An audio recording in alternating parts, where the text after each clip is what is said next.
much you like to fight, so I'll add a new problem to your night.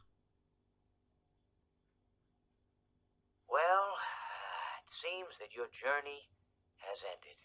Very sorry about that. It was always going to end this way, of course. If it weren't by me, it would have just been by some other, terrible thing. Just, you could not imagine how terrible it would be.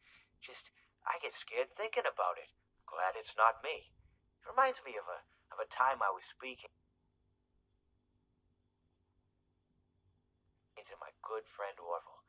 We were sitting on a park bench watching the pigeons. I was on the left, he was on the... Wait, was I on the right or left? Anyways, it doesn't matter. We were sitting on there watching the pigeons.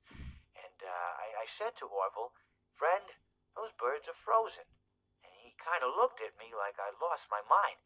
But I reminded him that it was winter, and often birds will sit in a tree until they freeze. Then they sort of fall to the ground until the sun warms up and they can, move around again. So I said to Orville, "You might as well save those breadcrumbs until the birds thaw, because they can't very well enjoy them in the condition they're in."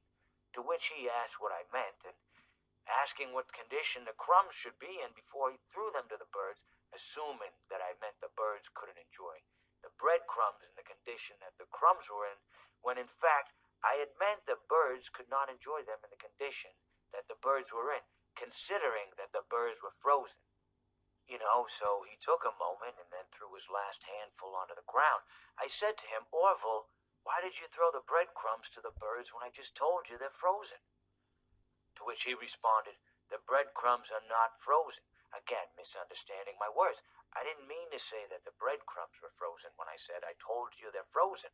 I'd been referring to the birds. In hindsight, what I should have said was, and this would make perfect sense, "Why did you throw the breadcrumbs to the birds when the birds are frozen?" He misunderstood upon my... How unfortunate. Oh, how unfortunate. I know how much you like to fight, so I'll add a new problem to your night.